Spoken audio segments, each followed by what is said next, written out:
I do it because I want to do it, not because I have to do it. Whereas Pacquiao, at his age, which is sad that he has to fight.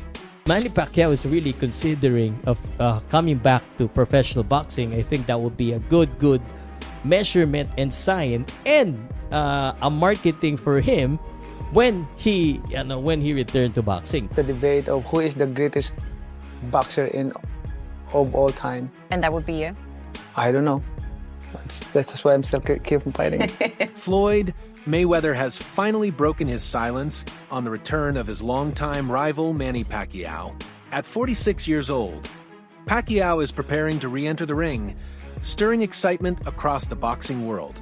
Their historic 2015 clash captivated millions, and the rivalry between them remains one of the most iconic in the sport. Mayweather's first public comments reflect a mix of respect, concern, and subtle provocation.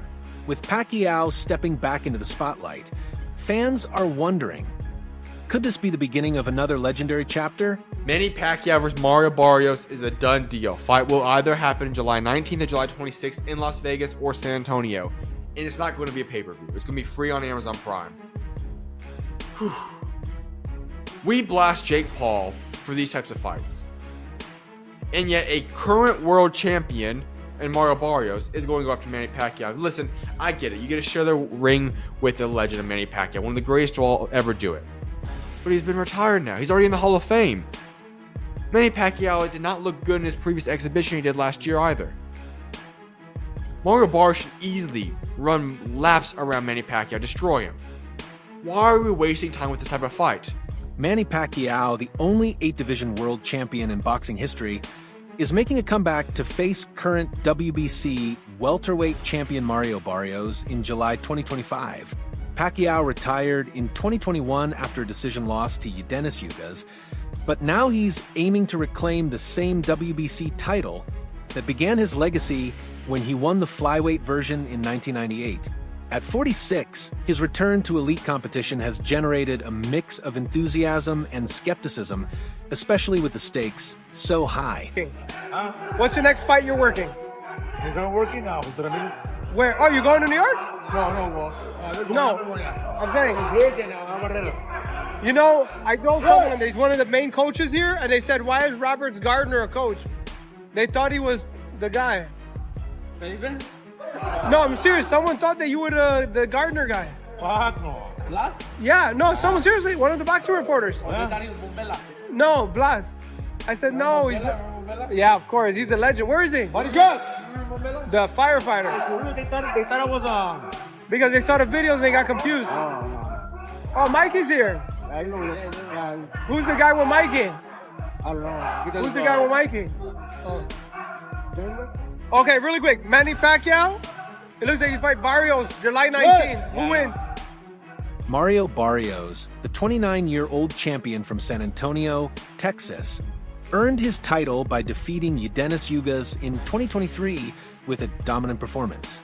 His victory made him the full WBC welterweight champion after Terence Crawford vacated the belt. Barrios has called the potential Pacquiao fight a dream come true, showing admiration for the Filipino legend. WBC President Mauricio Suleiman supports the matchup, stating Pacquiao can still compete with the best. Sean Gibbons, Pacquiao's advisor, sees Barrios as a beatable yet credible opponent, calling it a 50-50 fight. We have Sean Gibbons here, Manny Pacquiao's right-hand man, advisor, head of MP Promotions. Sean, I know you spent a lot of time with Manny Pacquiao over recent weeks and months. There's a lot of conversations about Manny's comeback. What is the latest that you could offer and the update around the potential matchup with Mario Barrios? Well, the latest is Manny's fighting an exhibition on 28th in Japan. So, you don't want to really look past that. But if he's successful there, Mario Barrios. We've talked about Conor Ben, which I believe was a great fight. That would have been a tremendous fight. We could have done it in England. We could have done it in the U.S. We could have done it in Riyadh season. But the fact that he wasn't able to come off the suspension, that put the brakes on that. So that brought us to Mario Barrios. He's the WBC World Champion, Manny's first belt ever. many years ago was a WBC belt. So Mayweather suggested that Pacquiao's return might be financially motivated, a common theme among retired fighters. He acknowledged Pacquiao's greatness, saying even his C game is better than many fighters' A game. Still, he cautioned about the risks of returning to top-level boxing at such an advanced age. Their own rivalry spanned over a decade, finally culminating in their 2015 mega fight, which generated over $600 million and became the highest-grossing fight in history. Mayweather won by unanimous decision, further cementing his legacy, while Pacquiao continued fighting until his 2021 retirement. Any version of Mayweather would have always beaten Pacquiao, in my opinion. I think Mayweather would have always done what's necessary for Pacquiao. Manny Pacquiao had a greater career, but I think Mayweather is a better fighter. And I think Mayweather had the right things for somebody like Pacquiao. I mean, he had the right one-punch speed. He had the right IQ. He was bigger than Manny with longer arms. He had great feet. It's just a kryptonite for Manny Pacquiao. I personally thought so.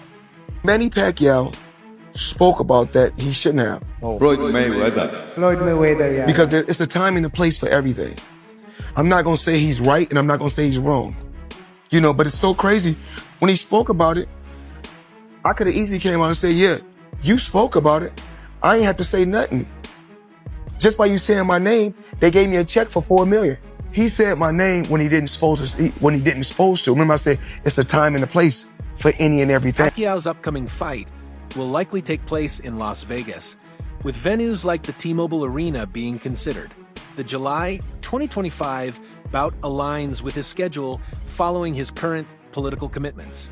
While Pacquiao remains beloved in the Philippines for both his athletic and political careers, this comeback is seen by his team as a final chance to exit on a high note. He hopes to win the WBC title once more and retire with a triumphant closing chapter to his storied career. In July 2024, Pacquiao participated in a 3-round exhibition match against Japanese kickboxer Rukia Anpo. The bout ended in a draw, with Pacquiao admitting he was underprepared and at only 60% of his full conditioning. The match exposed potential weaknesses, especially against a taller opponent using range and jabs effectively. His advisor, Sean Gibbons, criticized the performance as lackluster, though it also served as a wake-up call for serious training ahead of his 2025 fight. Don't shadow boxing like that. Yeah, it's lazy, right? Just kind of... When you do the shadow boxing like that, what is that for? Because you can apply that habit. You become a habit. When you shadow boxing like... Woo! Woo! The speed is still there. Woo! Pacquiao, it's weird. Danny felt like a big brick. Pacquiao felt like a little brick. Okay? Now, the weird part is Pacquiao's hands just felt heavy. After the fight, I constantly was thinking, why did his fist feel like a rock? You know? It was like awkward, right? I was like, why did his fist feel so hard in the fight? You know? I was like, it was a little awkward. You know, I don't really care about that stuff that much. I mean, I could handle it. It wasn't devastating. It didn't really feel like plaster, but it felt like something. It felt like a rock. So I thought, like, does he do certain training? Does he do certain, does he build up calluses? Does he have more dense bone density in his hands?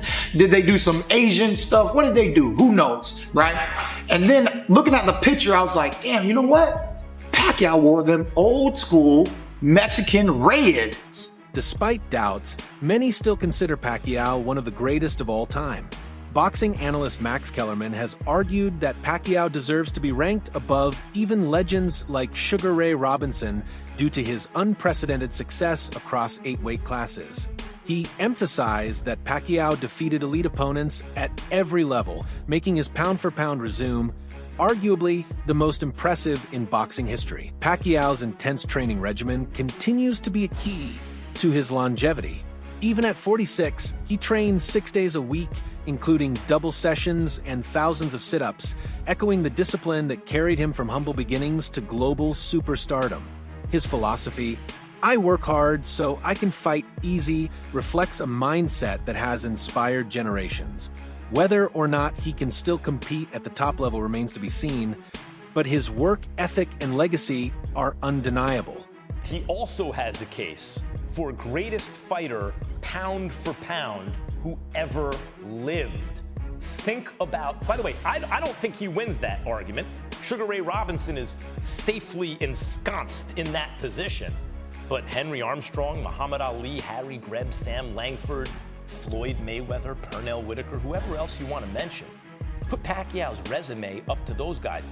Bill James, the great baseball sabermetrician, had a way of ranking baseball players that I came across as a kid and thought, that's really smart. You have to rank them at their best and then also over the course of their careers. Because when you have that argument, are you talking about who accomplished the most or what heights did they reach? What peak did they reach?